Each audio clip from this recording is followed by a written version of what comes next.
Hello students, आज हम बहुपद का परिचय introduction of polynomial chapter number 2।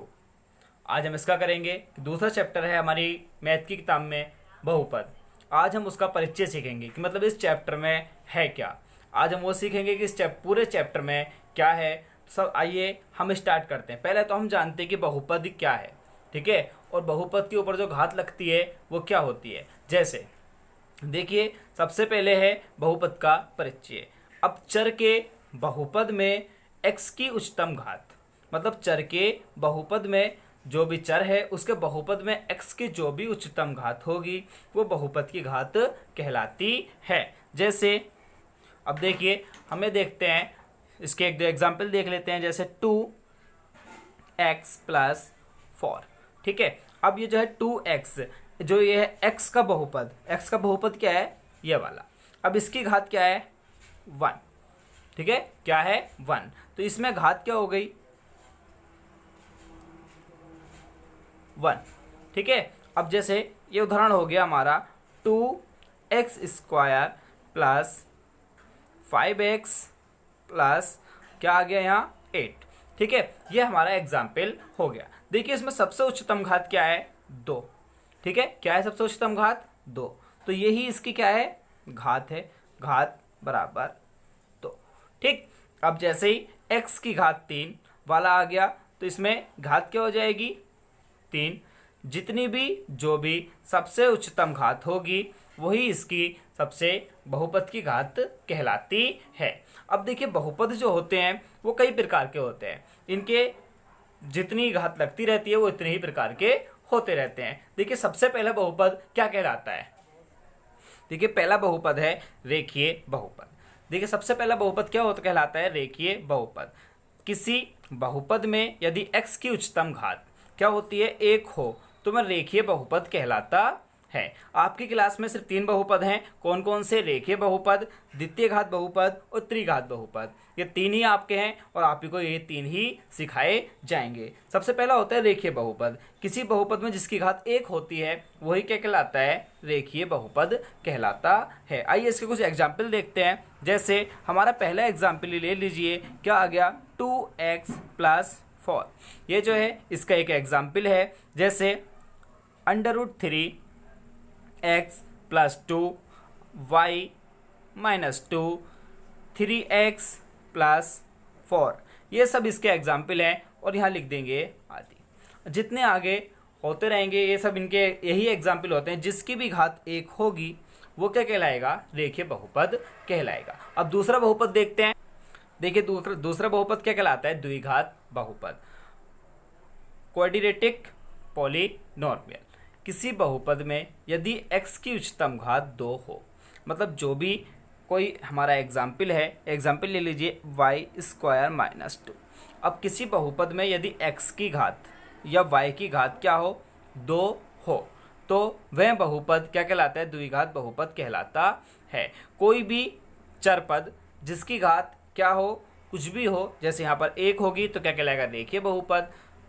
यहाँ पर 2 होगी तो क्या कहलाएगा, द्विघात बहुपद, ठीक है। अब इसी तरीके से यहाँ पर घात कितनी है, 2, तो ये कौन सा बहुपद हो गया, द्विघात बहुपद हो गया। हम इसके कुछ एग्जाम्पल देख लेते हैं। देखिए कैसे, 2x² + 3x + 6 3x²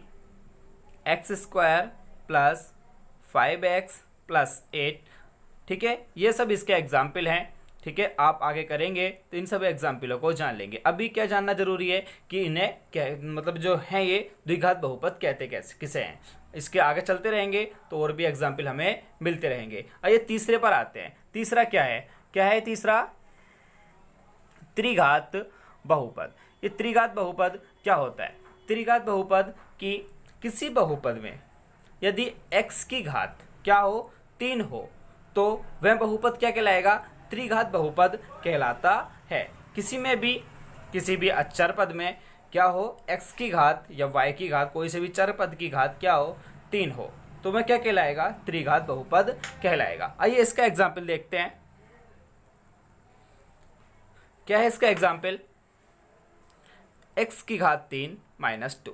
अब देखिए यहाँ एक्स की घात कितनी है 3, तो ये क्या हो गया, एक त्रिघात बहुपद हो गया। ठीक है, इसी के साथ साथ एक्स की घात 3 माइनस एक्स स्क्वायर माइनस 3 या 3x square minus 2x square plus x plus 1, ये सब आदि जितने भी होते हैं ये सब क्या कहलाते हैं, त्रिघात बहुपद कहलाते हैं। देखिए जो ये हमारी इसकी 3 घात वाली जो ये द्विघात समीकरण हल करने का आएगा, त्रिघात समीकरण हल करने का आएगा, ये जो क्लास है ये बहुत ज़्यादा ज़रूरी है। जो तुम्हारी बहुपद की क्लास है वो जो चल रही है ये बहुत इंपॉर्टेंट क्लास है, इसे पूरी क्लास को अटेंड करना। अब देखिए इसका आगे चलते हैं। देखिए हमने ये तो जान लिया कि बहुपद कितने प्रकार के होते हैं और ये कैसे कैसे होते हैं। ठीक है, अब इनके द्विघात समीकरण में क्या फॉर्मूले होते हैं, त्रिघात समीकरण में क्या फॉर्मूले होते हैं, आइए अब इनके हम क्या देखते हैं, फॉर्मूले देखते हैं। देखिए द्विघात बहुपद, पहले हम किसके फार्मूले देखते हैं, द्विघात बहुपद के। अब जैसे ये द्विघात बहुपद है, क्या है, ले लेते हैं हम द्विघात बहुपद। एक ए एक्स का square plus B X plus C बराबर 0। ठीक है, हमने द्विघात बहुपद ले ली। तो जब ये द्विघात बहुपद है तो इसके शून्यांक भी कितने होंगे, 2 ही शून्यांक होंगे। हमने शून्यांक कौन कौन से ले लेते हैं, एक हम अल्फा ले लेते हैं, एक बीटा। ठीक है, अब इसके फॉर्मूले आते हैं जो तुम्हारे आगे सवालों में भी यूज होंगे। सबसे पहला फॉर्मूला आता है कि शून्यांकों का योगफल, शून्यांकों का योगफल। अब ये शून्यांकों का जो योगफल होता है वो क्या होता है, हम क्या लेंगे, माइनस एक्स का गुणांक, ठीक है, और एक्स स्क्वायर का गुणांक। ठीक है, अब देखिए शून्यांक का गुणांक, शून्यांक पहला शून्यांक क्या है हमारा अल्फा, दूसरा शून्यांक क्या है बीटा, और क्या है इसका योगफल। ठीक है, देखिए बीटा बराबर एक्स का गुणांक क्या है हमारा बी, और काय का है माइनस का, तो माइनस बी, एक्स स्क्वायर का गुणांक क्या है हमारा ए। ठीक है, ए, तो यही जो होगा यही हमारा इसका शून्यांकों का योगफल है। अब इसका शून्यांकों का गुणनफल आता है, क्या, शून्यांकों का गुणनफल, शून्यांकों का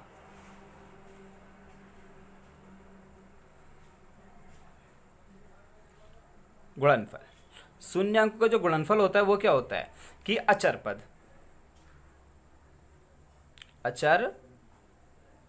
पद बराबर एक्स स्क्वायर का गुणांक। ठीक है, अब देखिए अचर पद कौन सा होता है, ये जो होता है ये सिवाय ये जिसमें चर पद नहीं होते हैं। ठीक है, वही जो होता है वो क्या होता है, अचर पद। यह हो गया, तो अचर पद कौन सा है हमारा सी। ठीक है, अब सबसे पहला पद देखिए, पहला शून्यांक क्या है अल्फा, दूसरा शून्यांक बीटा, इन दोनों का क्या है गुणनफल। ठीक है, अचर पद क्या है हमारा सी, एक्स स्क्वायर का गुणांक क्या है हमारा ए। ठीक है, तो यही जो हो गया हमारा शून्यांकों का गुणनफल हो गया। देखिए एक नंबर में सवाल आ जाता है कि शून्य ये द्विघात समीकरण दे देंगे और पूछ लेंगे कि इसका गुणनफल क्या है, तो बड़े छोटे से सवाल होते हैं और एक नंबर हमें दे जाते हैं। अब देखिए त्रिघात समीकरण देखते हैं हम। देखिए हमने त्रिघात समीकरण लिख ली है, अब हम त्रिघात समीकरण लिखते हैं। ए एक्स की घात 3 प्लस बी एक्स का स्क्वायर प्लस सी एक्स प्लस डी। ठीक है, ये हमारी त्रिघात समीकरण हो गई। अब सबसे हम पहले इसके जब ये 3 है तो इसके शून्यांक भी 3 होंगे। हम इसके शून्यांक मान लेते हैं। सबसे पहले अल्फा, दूसरा बीटा, तीसरा लैम्डा। ठीक, अब इसके योगफल, शून्यांकों के योगफल। अब जो शून्यांकों के जो योगफल होंगे वो क्या होगा कि माइनस एक्स स्क्वायर का गुणांक, ठीक, और अपॉन एक्स की घात 3 का गुणांक। अब देखिए एक्स स्क्वायर का गुणांक क्या है बी, लिख लेंगे माइनस बी, एक्स की घात 3 का गुणांक क्या है ए, यहाँ लिख लिया हमने ए। शून्यांक क्या है, शून्यांकों के योगफल alpha plus beta plus lambda, और ये जो होगा हमारा, ये क्या है हमारा शून्यांकों का योगफल। अब शून्यांकों का गुणनफल आएगा, शून्यांकों का गुणनफल।